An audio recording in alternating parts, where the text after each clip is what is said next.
Okay. Welcome, everybody. My name's Michael Gollner. I'm faculty at UC Berkeley, and I'm pleased to welcome you to the California Fire Science Seminar Series. This is a series hosted by myself and Jeanette Cobian and Crystal Colden from the University of California, Merced, and it's sponsored by the UC Berkeley Fire Research Group, as well as the California Fire Science Consortium, which helps us on as an advertising and promotion partner.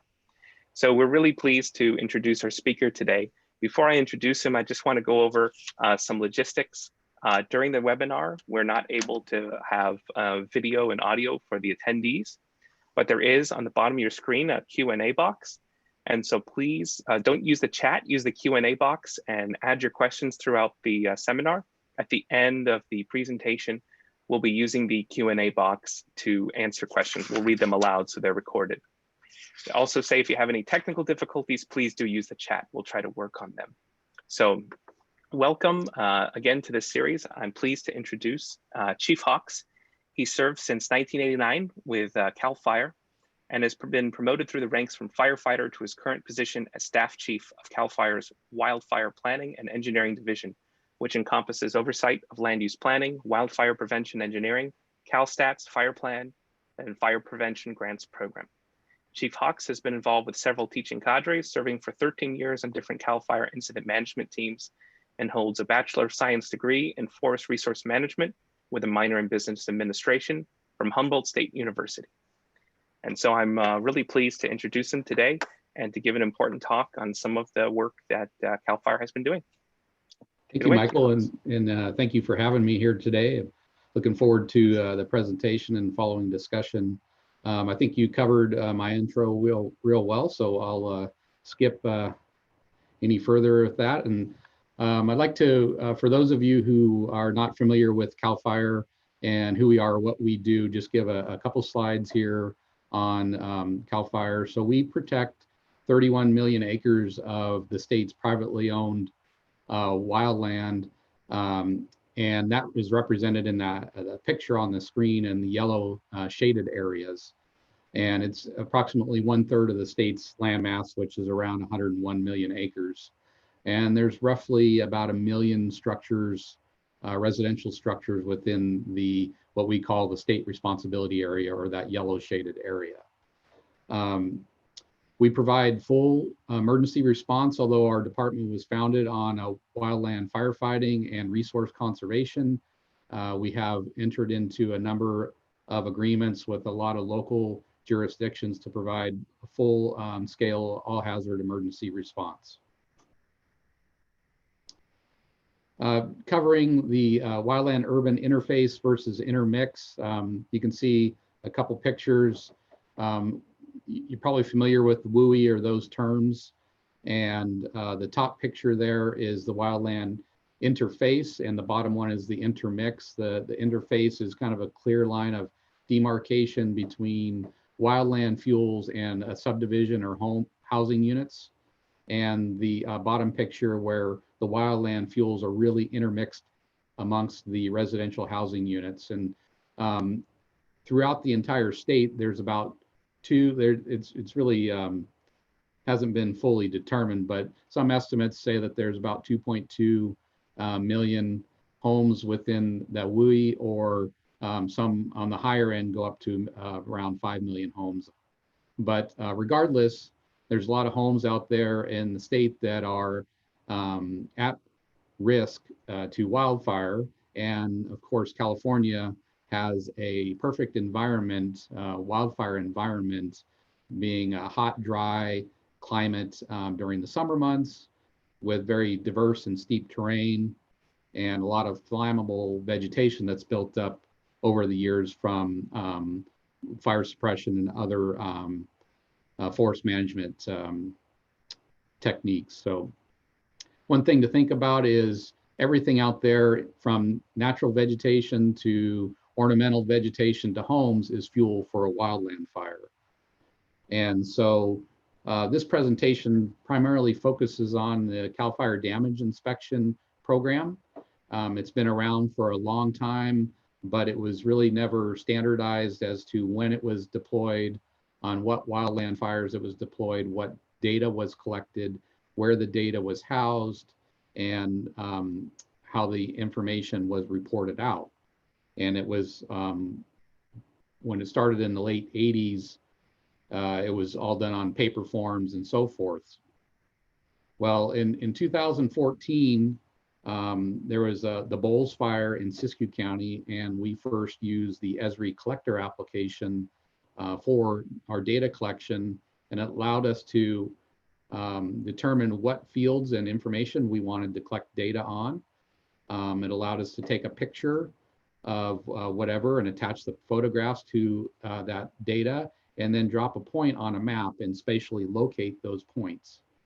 And it all kept that into a centralized electronic database from which we can run reports and gather data and do a lot of different things with it. So the Esri collector app really revolutionized our damage inspection process. And from that point, it's just continued to build and build until to where we are today. So basically, the data that we gather during, shortly after an incident starts, we share that data out with local jurisdictions that are impacted by the incident. We report the data in various formats, and then we analyze the data and look at some of the codes like they're listed up there: Public Resources Code 4290, defensible space for 4291, and the California Building Code Chapter 7A building standards to see if they're hitting the mark or if there's anything we could do to improve upon them. And we also are willing to share the data out for whoever wants to analyze it and see what they can learn from the data as well. So a little bit more about our damage inspection process. There's three main positions within the damage inspection program. There's the lead, or the damage inspection manager, and they work within the incident command system for underneath the plans section and the situation unit leader. And they are overall responsible for the damage inspection process that we deploy on the incident.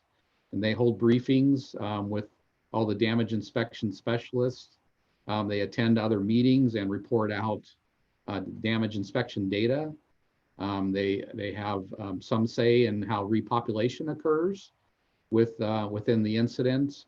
And they work with local jurisdictions, again, to make sure that they have access to the data for their needs. They do quality control on the data, and then they report the information out through a process called the ICS 209, and they assemble final reports.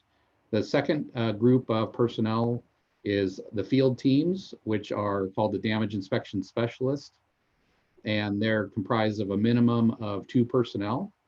And they could be more personnel that are a part of it that are subject matter experts in like hazardous materials or building construction or other subject matter expertise that may be needed on the incident. But generally it's a team of 2. And they attend all briefings in the morning. They make sure that the smart devices that we utilize out in the field are all set up and working for the day, that they have the maps on the device that they need to be successful. They head out to the incident with keeping safety as the #1 concern for them. And they conduct a systematic search of their assigned area within the incident, and making sure that they cover the area really well and don't miss any potential structures that need to be documented. When they're at a particular property, they systematically walk around and do a 360-degree walk around the structure that's been, or every structure, whether it's been damaged or not, and just checking for damage and so forth. And then they document that information through the Esri Collector app on the smart device. And then once that information is documented, they sync that data to the Esri cloud. And then they also do quality control on the data. And they do that day in, day out until all the data is captured. We also have geographic information specialists that create the field maps, the dashboards, public web maps, and do a lot of the behind the scenes data processing and so forth, and sharing of the data that helps make the program work. So those are the three groups of personnel that make up the damage inspection process.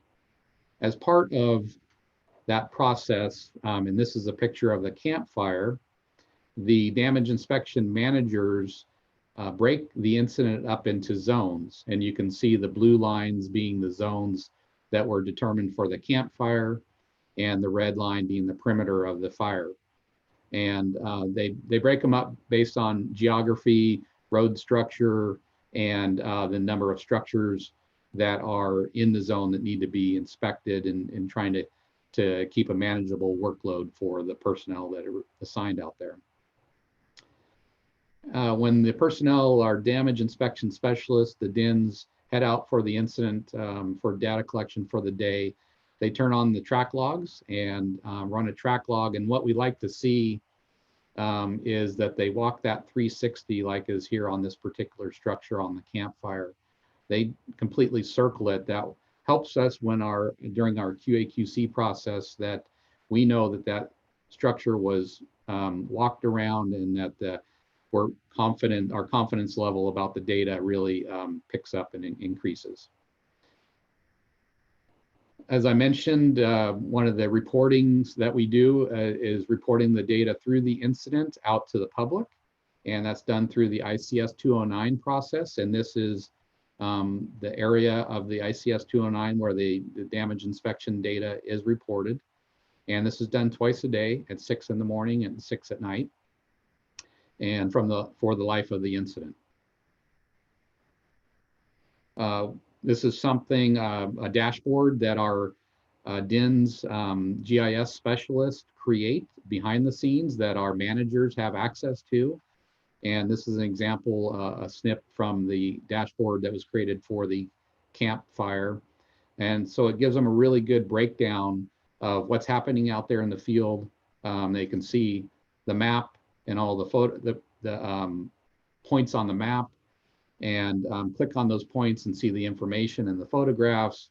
And then they get a breakdown by like residential structure or commercial structure and so forth, how many are destroyed and damaged. And then they can use this to help report the numbers for the ICS 209. We also have done on a number of occasions now released a public viewable web map of the damage inspection data. The first time was on the Tubbs fire in Napa and Sonoma counties in 2017.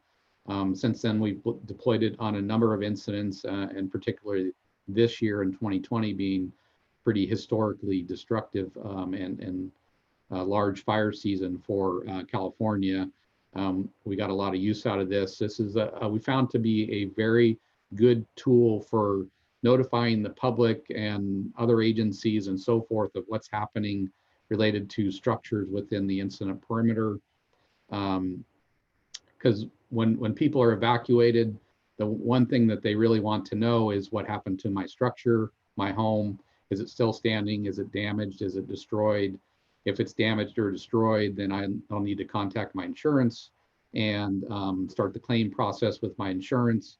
And then the insurance companies also want to know their insureds, what happened to those structures. Are they damaged and destroyed? And we found that insurance companies will utilize this as the authoritative data source and type in the address. They can type in the address up here for a particular structure. It'll get really close. They can search around the map and find the structure of their insured and validate whether the structure has been damaged or destroyed, and continue the claim process for the property owner.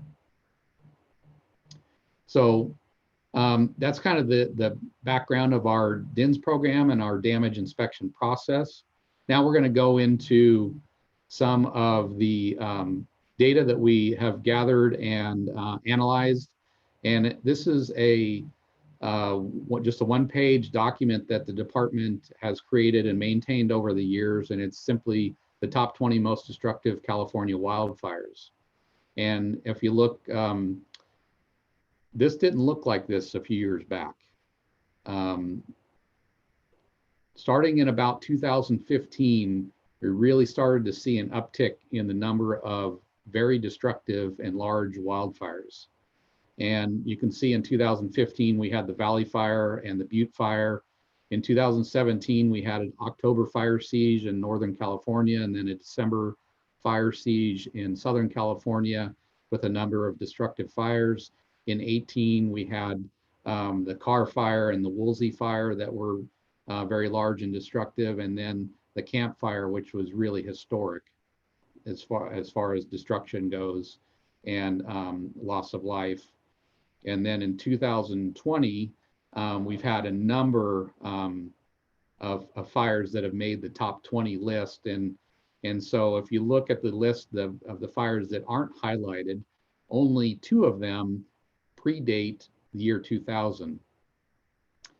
And if you look at them, the vast majority, I think, if not all of them, are associated with extreme wind events.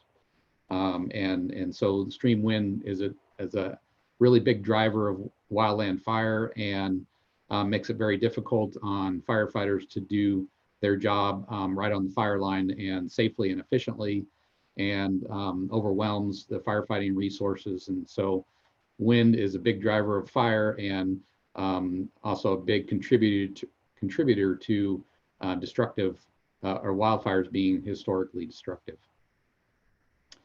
So we have a GIS analyst here in our office that has really done a lot of great work and maintains the damage inspection program and our database and so forth. And so he's done some of this data analysis for us. And if you look at the top 20 list, this is prior to this year. This was through 2019.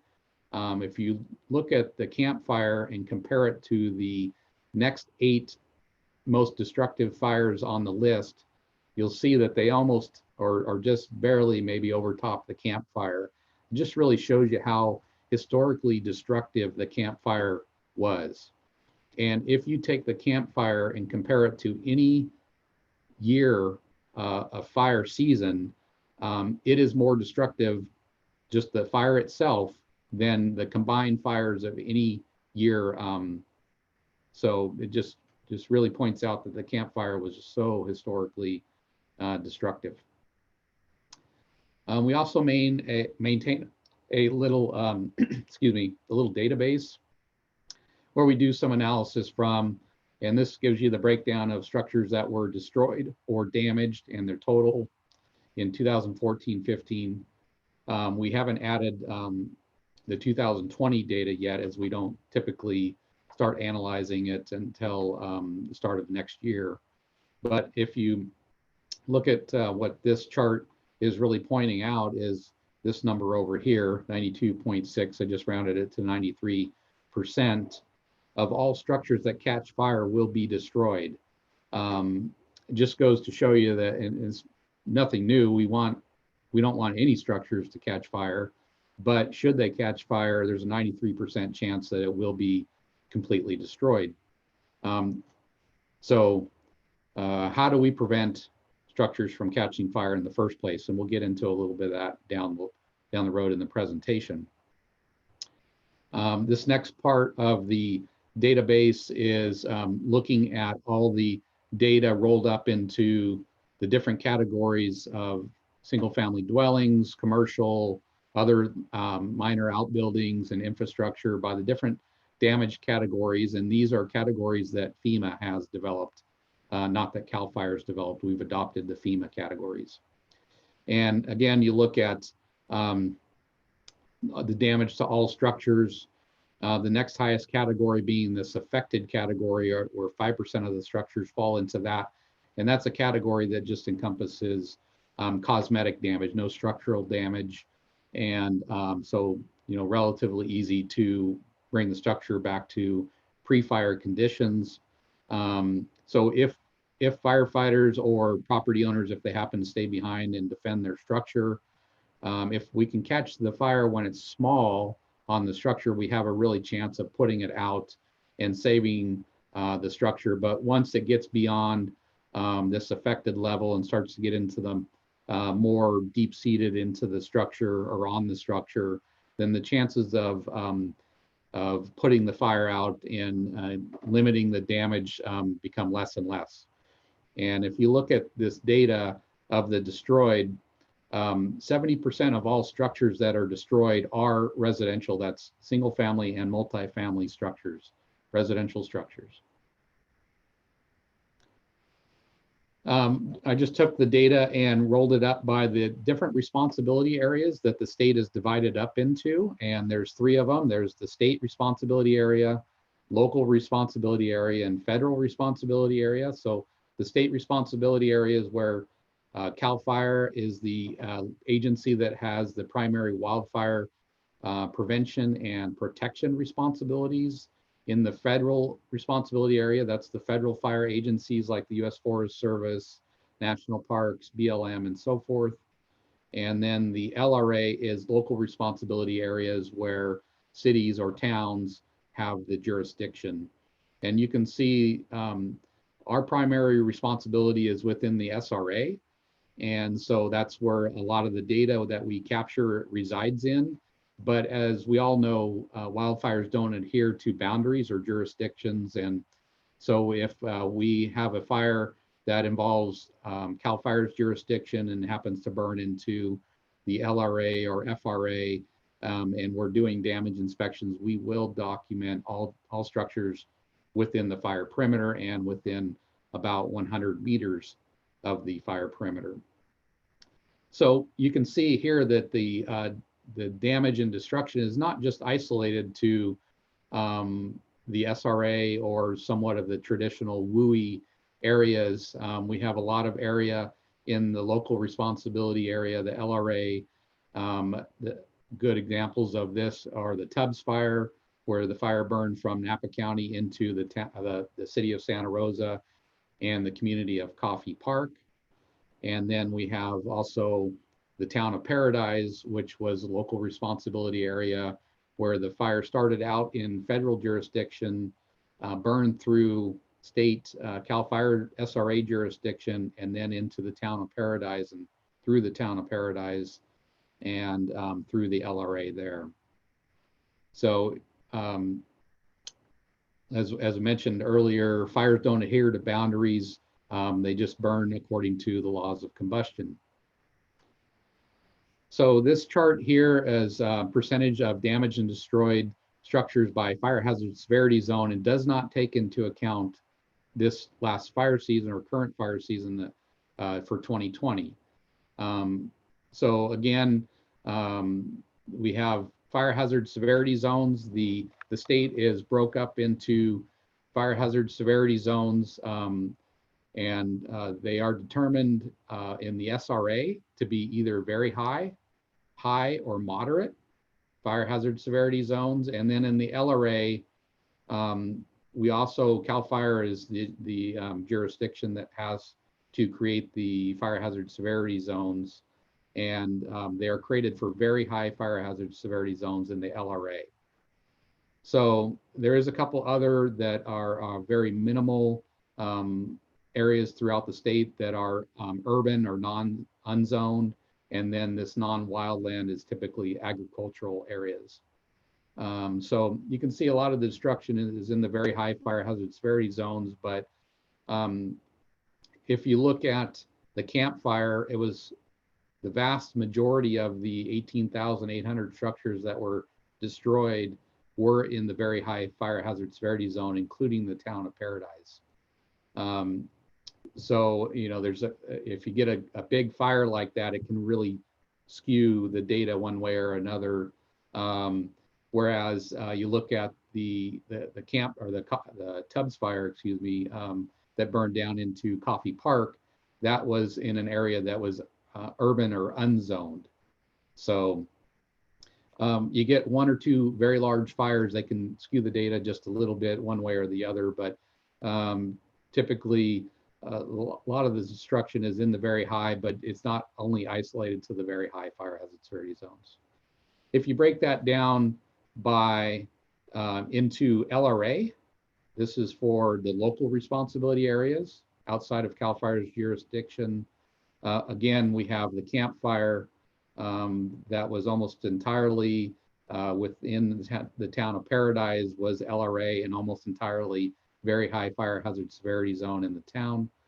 And so that really drove up the very high fire hazard severity zone spike here in the LRA. Whereas here's the Tubbs fire in Coffee Park.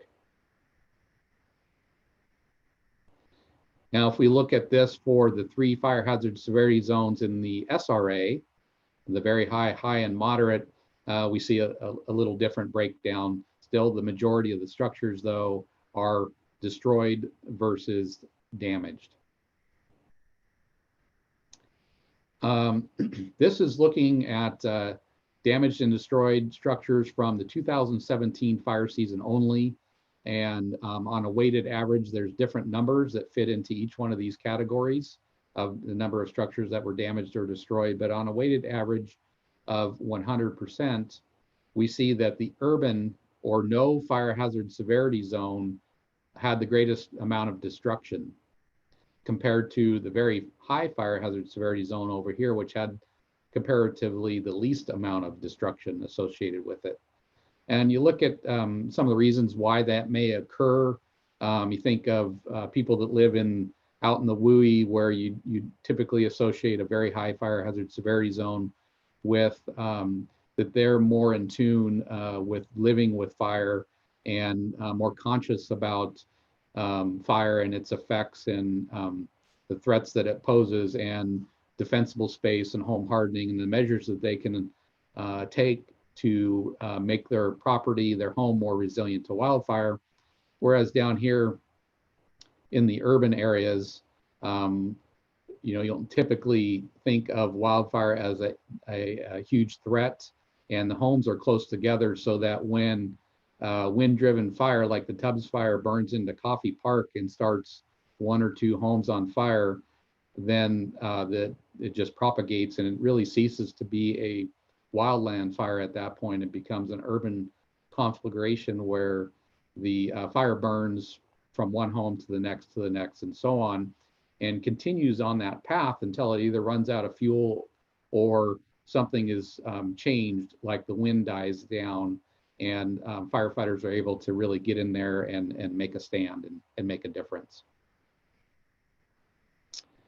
This next slide here is for the 7 largest wildfires in 2017 and 18, and you can see the names of them up here on the top. And what Will analyzed was down here, you see pre-2009 and post-2009. And this is in direct reference to the California Building Code Chapter 7A, which went into effect for all new construction starting July 1st of 2008. So we just went to 2009 construction date using some parcel data that we received from counties, and then overlaid the damaged and destroyed structures on top of that, and derived with the under the opinion that all homes built after 2009 were built to the Chapter 7A standard.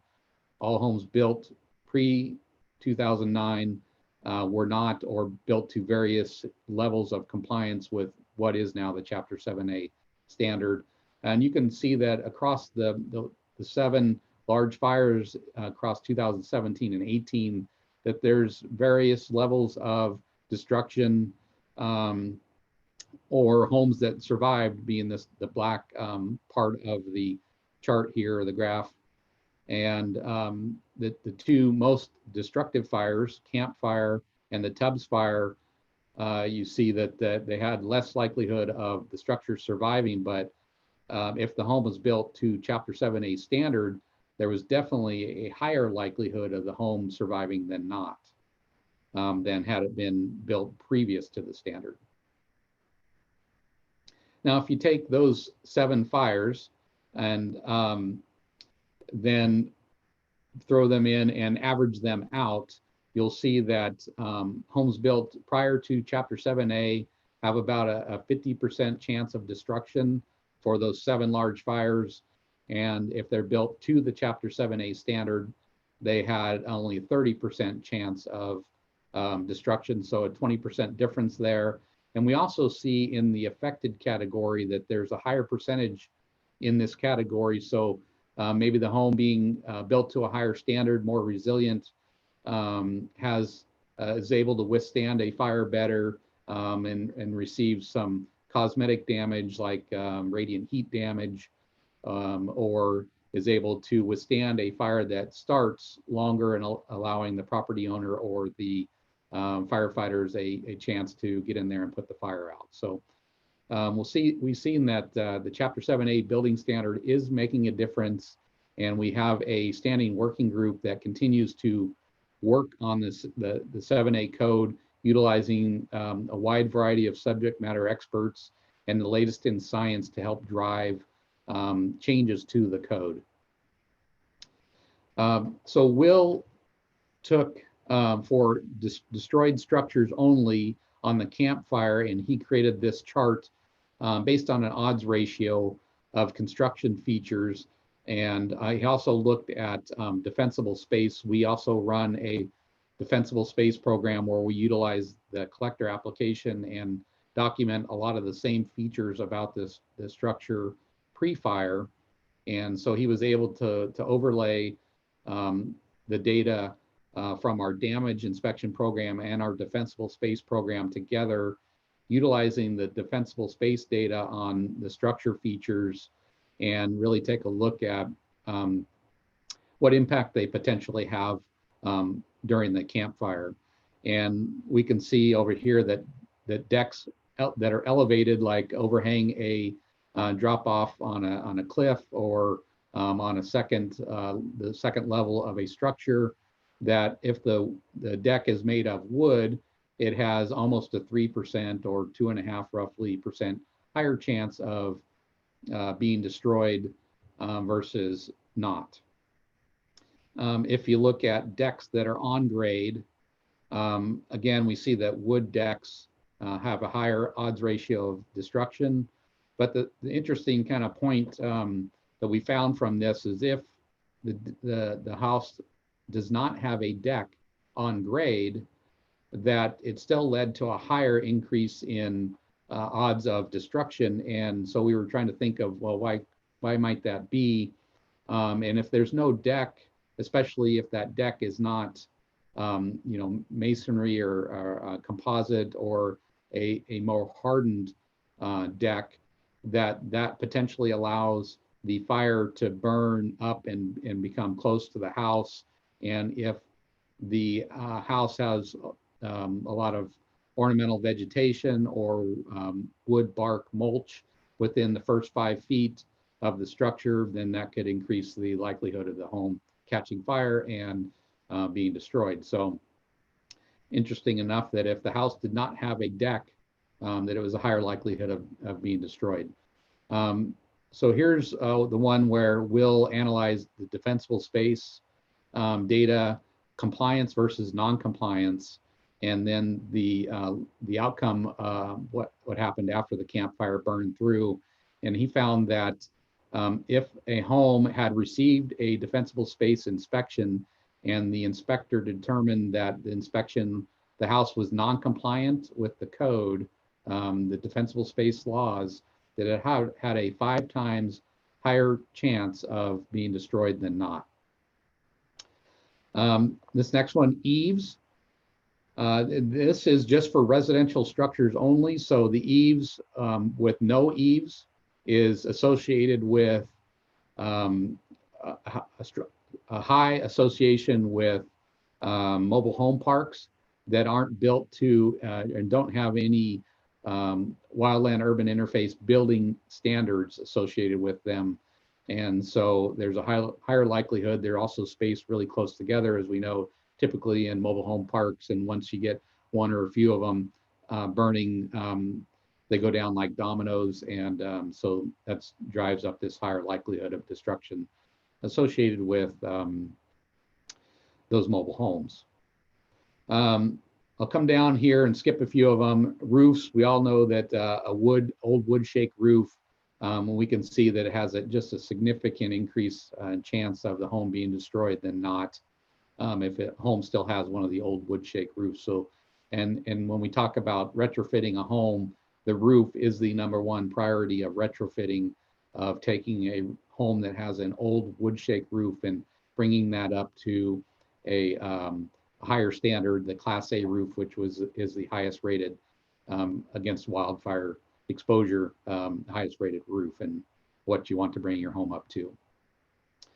The next one, window panes. A single pane window has about a 3% higher chance of being destroyed than a multi-pane window, and we'll discuss this a little bit more detail on a few slides down in the presentation. Will also overlaid the fire perimeter and progression map that the GIS specialists on the incident are able to derive, and overlaid the damage inspection data. And here's an example of the Nuns Fire in Napa, Sonoma County in 2017, and the Carr Fire in Shasta County in 2018 of his analysis and progression, with the red being early on at the start of the incident and the blue being later in the incident. And he did this for 8 of the largest fires in 2017 and 18, and determined that within the first 24 hours, that about 95% of all the structure loss occurs within the first 24 hours. And there's a couple outliers. The Carr Fire had the highest percentage, 79% on day 3 of the fire, and the Thomas Fire had 83% on day 2 of the fire. And you can see that he compared that to the progression of the fire perimeter. And on the Thomas Fire, or the Carr Fire here, excuse me, on day 3, when 79% of the structures were destroyed, that only had a corresponding 20% growth in the perimeter of the fire. But these are all typically associated with the wind events that occur and drive these fires. And particularly on day 1, when resources are somewhat limited, all the surrounding resources that are close by the fire are called to the fire and they're fully engaged. And resources are having to be continually called from further and further out to respond to the incident. And so with these wind-driven fires, the fires have a chance to become very large very quickly, and they don't give the firefighters the real opportunity. It's unsafe to be directly on the fire line and attacking the fire on a direct attack on the fire line. So the firefighters really choose life safety as the #1 priority, and they ensure that all persons, civilians and so forth, are evacuated from out in front of the fire, and there's less likelihood of defensive actions going on, as we have to really concentrate on life safety and ensure that everyone is evacuated from in front of the fire, and until we can get more resources and really start to make a bigger dent in the fire and perimeter growth, as well as structure defense, then there's a higher opportunity for structures to be destroyed. So a couple of us from CAL FIRE had an opportunity to work with Dan Gorham and Faraz Hedayati from the Insurance Institute for Business and Home Safety, and we went out to the glass fire that started in Napa County and burned over much the same way that the Tubbs Fire did into the community of Santa Rosa in Sonoma County. And we had an opportunity to do a post-fire analysis, and we spent a fair amount of time in this Skyhawk community in Santa Rosa.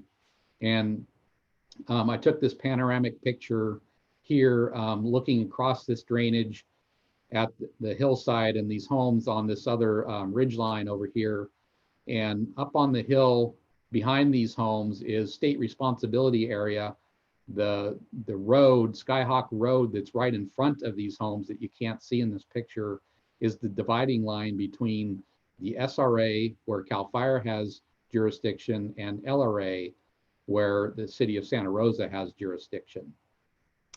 And as we stated in several instances before this, the fires don't adhere to any boundaries, and they only abide by the laws of combustion. And so the fire burned through Napa County into Sonoma County and down into the city of Santa Rosa and the community of Skyhawk here.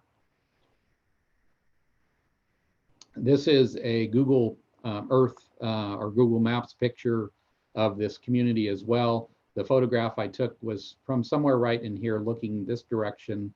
Again, here's the dividing line really, this road, Skyhawk Drive, that goes between the SRA and the LRA.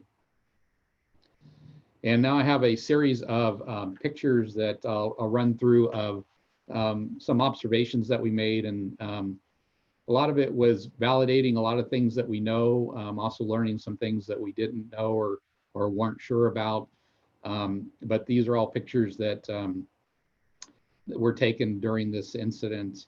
And I happened to be driving by this structure and it caught my eye. And the picture below this tile Class A, the highest rated roof, one of the vulnerabilities potentially in these roofs, especially this barrel tile roof, is right here along these hips and ridge lines where the tiles overlap with those that are coming up along the roof. And right in here, there's typically some a void space where it's open and debris, leaves, needles can blow in there. And wherever you find debris like leaves and needles accumulating on a roof line or around a structure because of the wind patterns and eddying effect and so forth, is also where you're going to find embers accumulating and blowing into.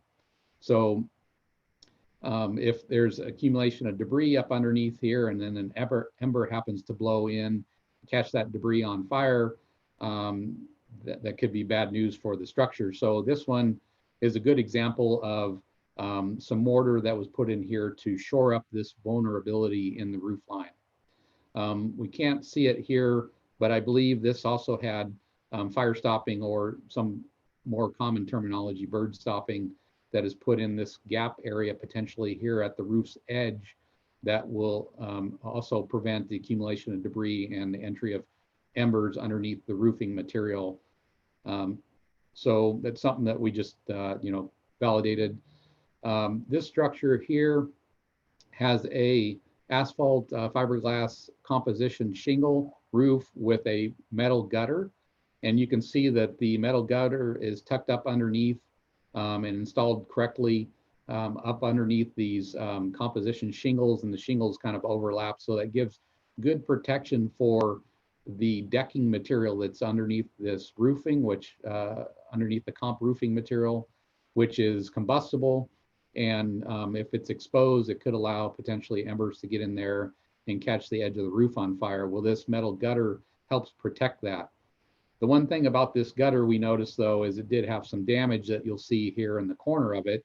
And this picture right next to it is the gutter is pulled away from the edge of the roof right here and exposing that decking material that we just talked about. And so now this creates a little bit of a vulnerability here where an ember can fly in and get in this material and start it on fire. If this gutter wasn't damaged, that would have been, you see right here where the paint is absent, where the gutter would have met back up with the roof line and protected all this. The other thing that they have here is a metal drip edge, metal flashing, that helps protect this underlayment underneath the roofing material and keep that protected from embers. If you come down here to this next picture, this is a picture of a gutter cover. It's a kind of a unique gutter cover that I'd never seen before. This is a cross section of that material that fits down into the gutter, and it is sprayed by the manufacturer with a coating on the exterior of it to make it more fire resistant. In talking with the property owner, he said that he held a lighter up to it and it would not burn this material that was made fire resistant by the manufacturer. But when he touched it down here to the material that is not coated, it burned really well.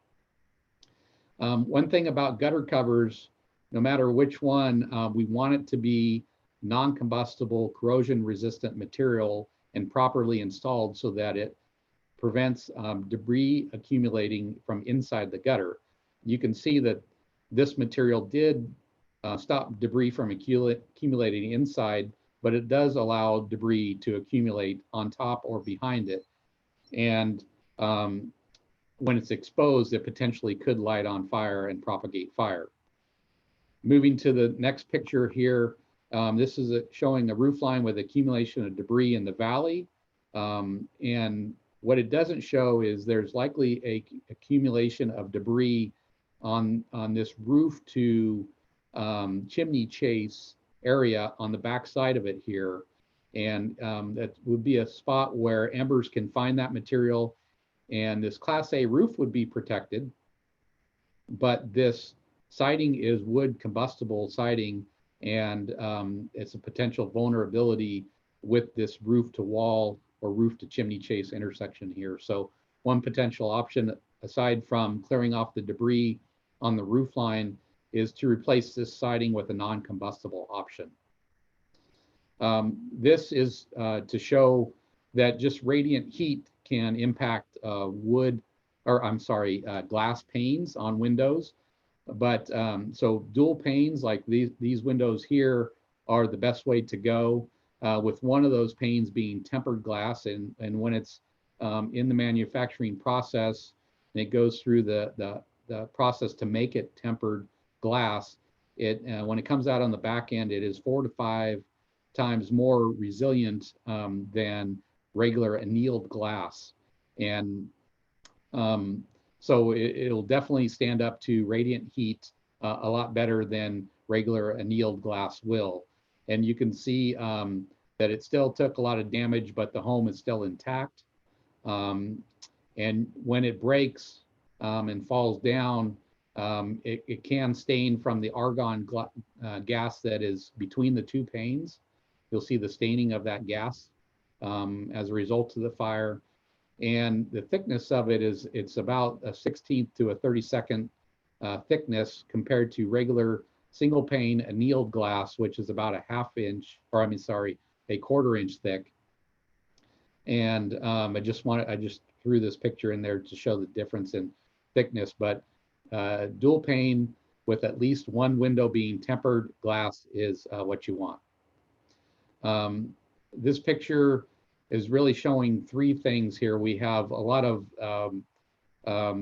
gorilla hair wood bark mulch right up against the house within the 0 to 5 foot defensible space ember resistant zone.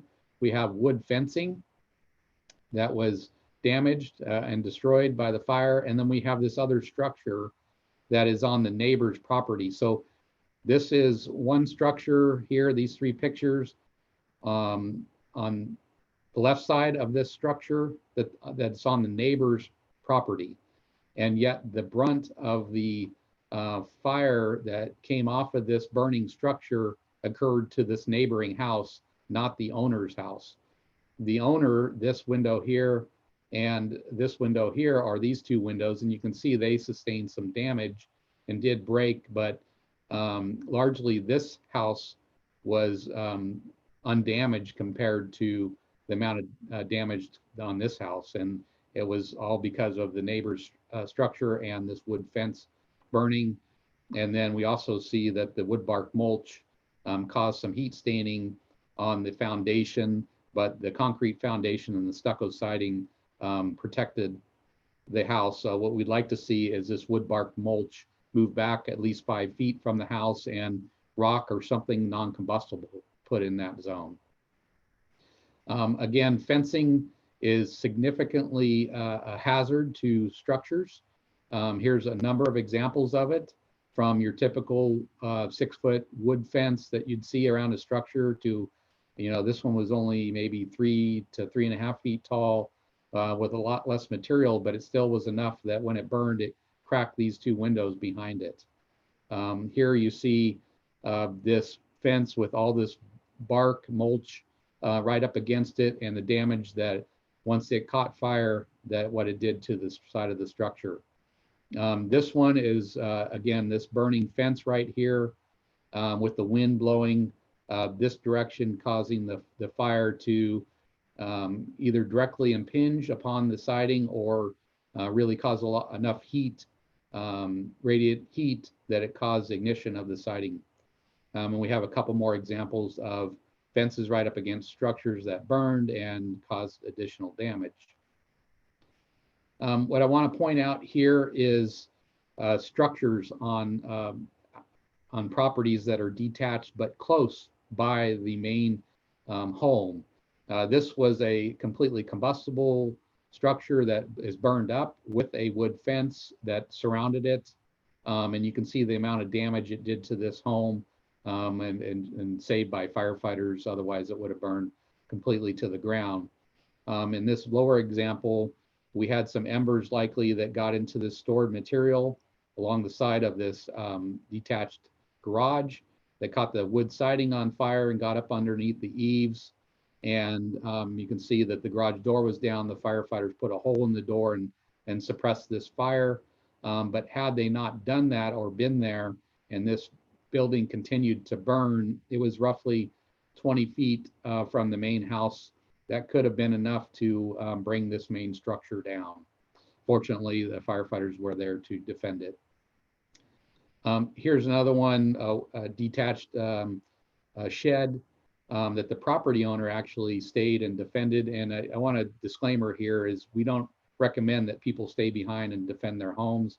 Leave that to firefighters to do that. We'd prefer that everyone prepare their homes well in advance of the fire. And when it's time to evacuate, please evacuate, because the firefighters can't do their job while they're trying to evacuate personnel, as their primary focus is on life safety. So, but the property owner in this instance was able to suppress the fire that got onto the fence, that got onto this shed. And also the simple fact of opening this this gate, that the wood fence was, if the gate was closed, it would allow the fire to burn continuously right up to this wood siding and catch it on fire. In this picture, this post right here on the left-hand side is this post right here. And you'll see the gate of the fence laying on the ground. So just creating that a little bit of space as maybe enough for the home to survive. And we recommend that in the first 5 feet where a fence attaches to the house, the first 5 feet or that out from the house, that it be a non-combustible fencing material.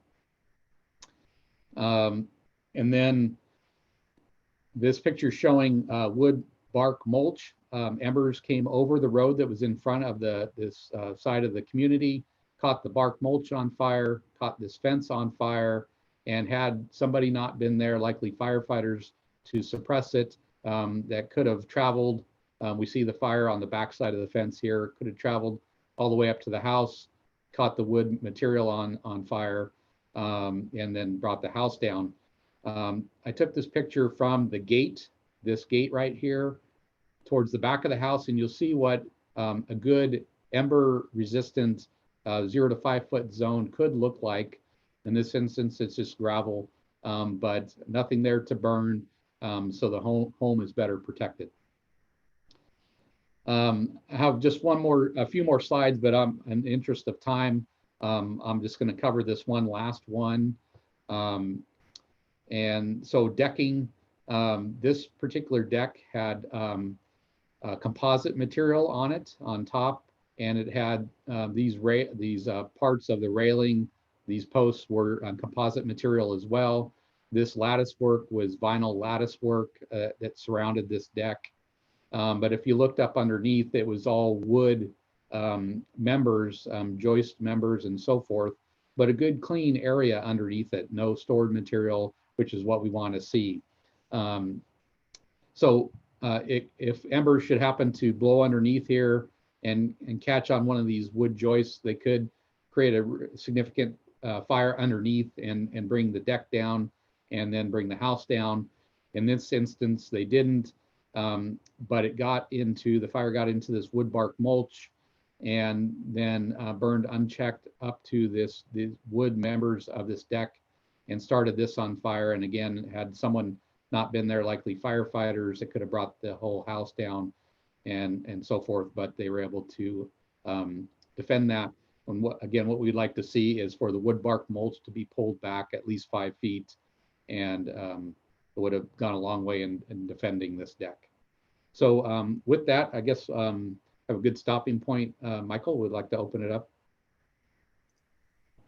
Thank you so much. Yeah, I know there's so much to cover and we've got some fantastic questions. So thank you for the presentation. With limited time, I'm going to try to go quickly. So the first question was really about what kind of coordination occurs between CAL FIRE and public utilities before a potential event?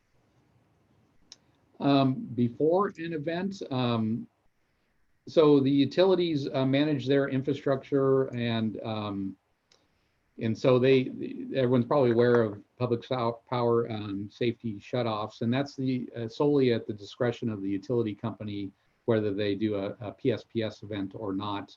So there is some coordination, like the utilities will let Cal OES and CAL FIRE and affected jurisdictions know about the impending PSPS event.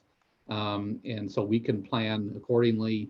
But once an incident starts, then the utility companies are notified and they become part of the overall incident ICS structure. And there's close coordination that's done so that the areas that are within the fire perimeter, they are de-energized, and potential areas that are out in front of the path of the fire, the fire officials work with the utility company to de-energize out in advance of the fire as needed. Thank you. There's also, I'm going to sum a couple questions, but I think a lot of researchers have been asking, is there a way for CAL FIRE to share some of this data? And if so, well, what's the best way to request it? And what's the sort of use restrictions, and how does that work? It's publicly available, so we're free to share it with anyone who requests it. We have a process through our, if you go on our CAL FIRE website, internet website, and you just search for PRA or Public Records Act request, we have an email address that you can send the request to, and just ask that you be specific. Which fire do you want? Which years do you want? And what format do you want the data in? We have the data available in file geodatabase, shapefile, and a CSV. So it helps us to know which file format you want, and specifically which data you want, fires or years or so forth. And no restrictions. Thank you. There's also a question about the LRA or SRA designation areas. And I think the question was asking if there's different changes to fire management and suppression. And I wanted to add some of my own question, which is whether you've incorporated that for whether the buildings were compliant to Chapter 7A. So good question. So Chapter 7A is applicable in all the SRA, so all the moderate, high, and very high fire hazard severity zones within the SRA, and the LRA very high fire hazard severity zones, and wherever else a local jurisdiction may self-designate that they want to implement that particular code. So the statutorily CAL FIRE is required to determine the fire hazard severity zones within the SRA and the LRA very high fire hazard severity zone areas. And so we, over the next year, we'll be working on updating the fire hazard severity zones were last updated in 2008. So over the next year, we're going to be working on updating them. Thank you. And so I'm going to skip through some questions quickly. So is there any way for folks to understand whether the buildings surrounding them meet Chapter 7A? Yes. So Chapter 7A is available on the internet. You can Google search for it, and you can see exactly what the code says and requires. So typically speaking, roof wise, it's a Class A roof starting July 1 of 2021. A Class A roof is going to be the standard throughout, where Chapter 7A is required. It's currently a Class B roof, but you want to make sure you get to a Class A. It's the highest rating, and that's where the code is going anyways. So those are tile roofs, composition roofs, metal roofs, things like that. Stucco siding or cementitious fiberboard provide higher levels of protection for siding. Windows, it's dual pane at the minimum, with one pane being tempered glass. Vents are the opening within the vents are between 1/16 and 1/8 of an inch. So the code really talks about that and lays all that out. So I would love to ask some of these other questions, but unfortunately we're running out of time. And so to respect the time of others, if you would like, we are going to be hosting this discussion right after. I've shared the link, and Chief Hawks has graciously allowed, he's going to be there for the extra hour answering questions. And so I will copy all of these questions if you want to join in for a couple minutes. It is a separate Zoom meeting, but the nice part is that it allows you to turn the cameras on and ask the questions live. So I'll be copying these questions and call out names if people want to read them, or I'll read them out loud and answer afterwards. Okay. So one more time. Yeah, go ahead. Where's the link to the other meeting? It should be in the chat box. It's also in the email we sent out to everyone. I'm going to resend it to everyone right now. Okay. There you go. And also, as a reminder, next week, we'll have Erica Kulagowski, who will talk about some of the evacuation and notification issues. And we are still planning on continuing this seminar series next semester. And we should be announcing that in the coming weeks. We're starting the planning process, and most likely the seminar will be at the same time, but perhaps on Tuesday to accommodate some other seminar schedules. One more time, thank you so much, Chief Hawks. I know we can't all clap on here, but thank you so much for your time in doing this and sharing the information, and look forward to discussing with you in a few minutes. Yeah, thank you, Michael, and thanks for having me, and thanks everybody.